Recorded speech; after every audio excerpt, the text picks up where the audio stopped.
Well, hello everybody. How's it going? It's me. You know me, right?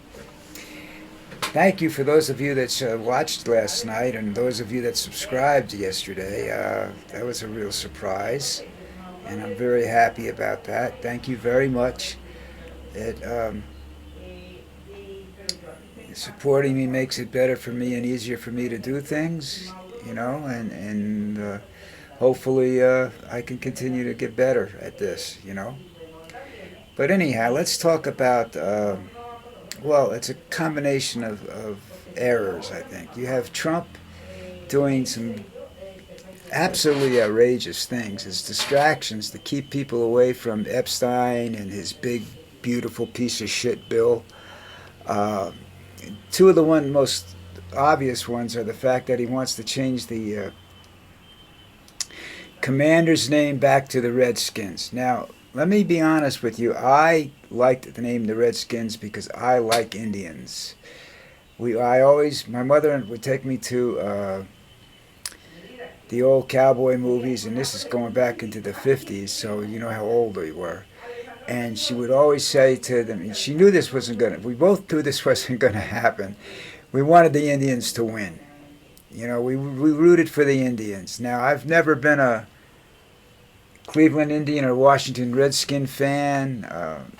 I've always been, my biggest sports baseball were when the Giants and the Dodgers played in the Polo Grounds in Ebbets Field. And they played in Brooklyn, New York. That was, to me, that was the ultimate, but I was never a big Yankee fan. I don't seem to like perpetual winners and stuff, but, the Redskins, I hated them when they had uh, Gibbs. There was a kid, I forget the name of the coach, but there was always a big rivalry between the New York Giants and them, and I just hated them tremendously. But I didn't hate the name; I hated the team. I admired the name because to me the name was meant a proud people. Uh, but they decided, someplace along the line, they decided that was bad. They changed the names. Okay, well, the Washington Commanders is fine with me. I don't think that they should let the President of the United States influence that decision. Now, moving along, that's a distraction. It's a big distraction, and it's people don't understand that. But basically, they wrote the article about the response was that this wasn't a ethnic decision. This was based upon business.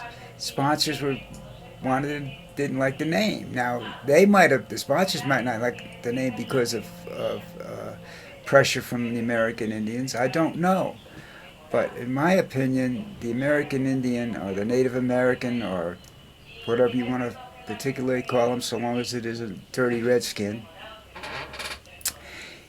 I thought that the fact that they were in and so long as they were good, I didn't think anything of, I thought that was good. When they were horrible, then some people started, saying things. But when they were good, they were good. They were one of the best football teams in the NFL for a few years there. And I liked it. The name. What's the difference? It didn't make any difference to me.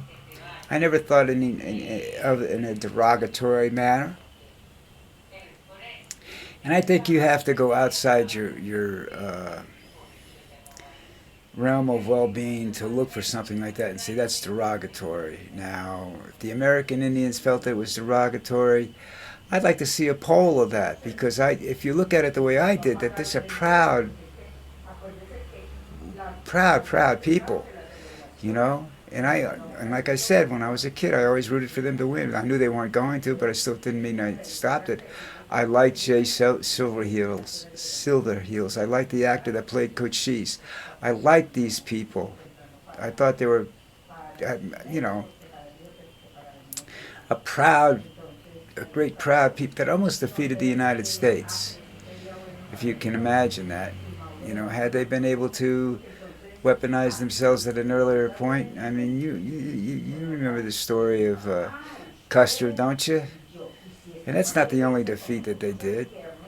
But then you turned around and they had Wounded Knee, where soldiers are like reacting like we're acting now, and committed genocide, an act of genocide on a village full of basically women and young men. That disgusted me, and when I read about it in history class, stuff like that. That's just I can't stand stuff like that. But that's their big deal. It's just now Trump's using it as a political distraction. Do you think he gives a crap what the Washington team's name is? He doesn't care about anything but himself, and this is a shot at him trying to keep the scandal from getting bigger than what it is. I mean, they were posting pictures now that in 1993, I think it was, Epstein went to Trump's wedding. That must have been a fun experience. I wonder how old Epstein's date was. Now, the other whacked out thing that they're doing is the Tonight Show with Jason Colbert, the late night. Is it called Late Night? Not the Tonight Show. That's Kimmel. I think it's the Late Show with Jason Colbert, and they fired him. They canceled the show. It's going down. It's going to end in a few months, something like that. And they think it's a great deal. And Trump is jumping up and down because he criticized him. He made fun of Donald Trump. And the biggest fun that he made of was for recent Epstein files, and that got him going. Because, like I said, he doesn't want a scandal, They've done everything. They've tried to blame stuff on Obama to bring Obama into a scandal. Obama's never had a scandal in his administration. All right? Did he make some questionable decisions? Maybe. I don't know. I'm very fond of Obama. Maybe like Kennedy, years from now, I'll find out that he wasn't the person I thought he was, but that's okay. He is the person I think he is right now, and that's what counts. And you want to bring him into the fray? That's stupid. Who was that was doing that? That was the DOJ, the woman in the Bondi or whatever her name is. And that's just stupid. That's again, you're trying to distract.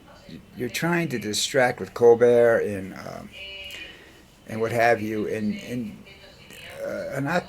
Occupy Democrats, I think it was, put out a video showing what they could do if they wanted to. These late night stars. Now,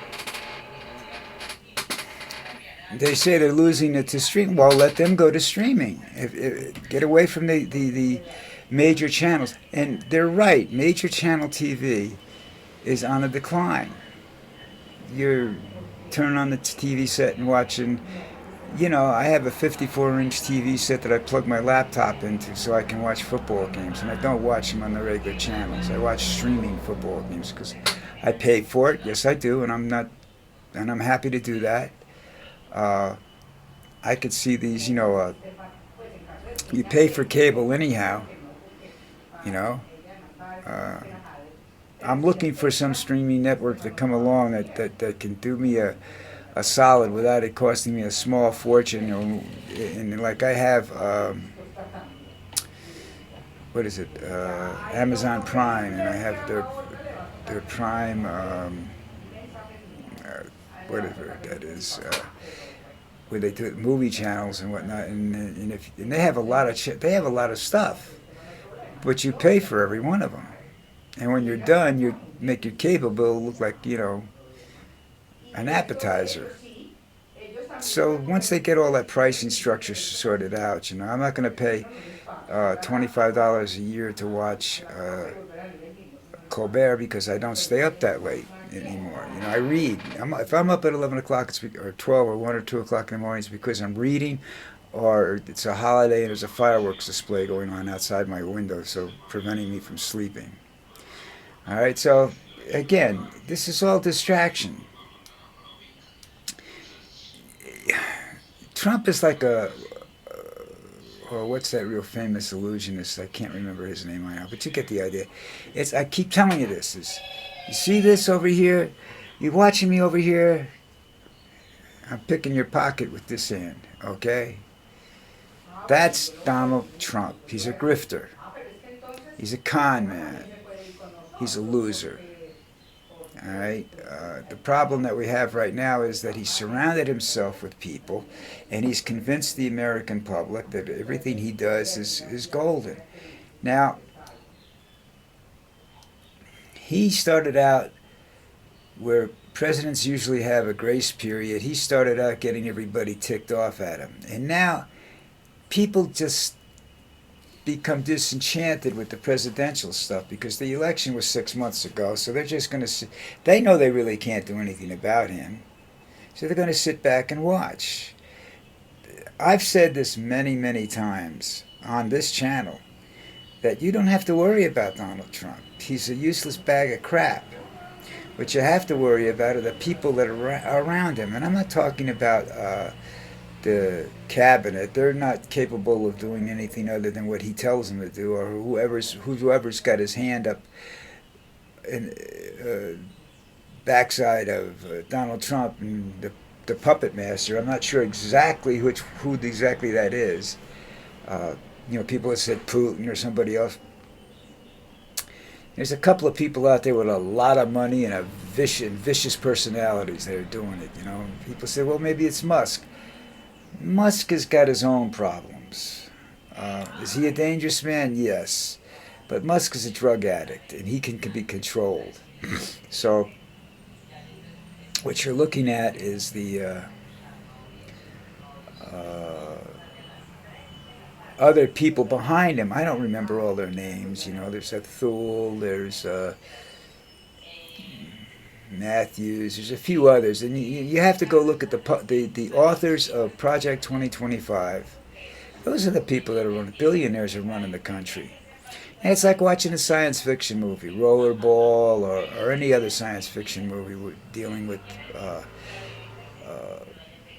control of the planet, other than the obvious ones about computers, and that's AI. We can get into that another time when I have some specifics about the movies that I watched, and I can give you more information about that. But to sit there and see two innocuous items causing so much of an uproar, the canceling of a television show, and the reason that's so potent and it's creating so much problems for him is the timing of it. Paramount had to pay a fine, so Paramount is going around and trying to make things right with the President of the United States, because these stations, and this goes for law firms and everything, and educational, their margins have to be very, very low to be scared of this man. Okay? I ain't got no money. I got nothing except this computer, and sooner or later, I'm sure that, because of his friendship with Petro, the president down here, I'll be off the air. But in the meantime, I'm going to be able to sit here and do what I want and say what I want. And I don't, I just think he's a con artist, and he's a master manipulator.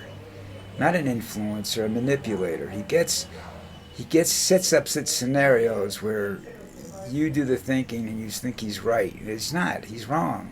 But you don't understand that. It's the illusionist, Keep your eye on my left hand while my right hand picks your pocket. Okay? He's a con artist, and he'd make a master pickpocket, if he could move his hands.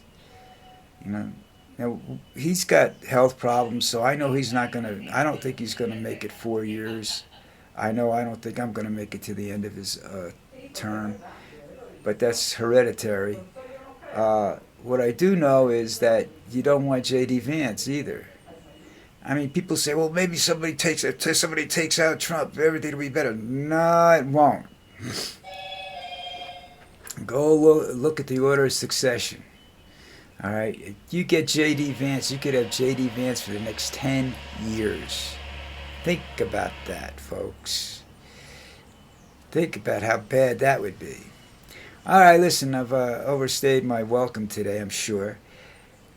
Again, thank you to those that subscribed yesterday, and I'd love a few more people to do it. So if you feel self-inclined, go down and hit the subscribe button.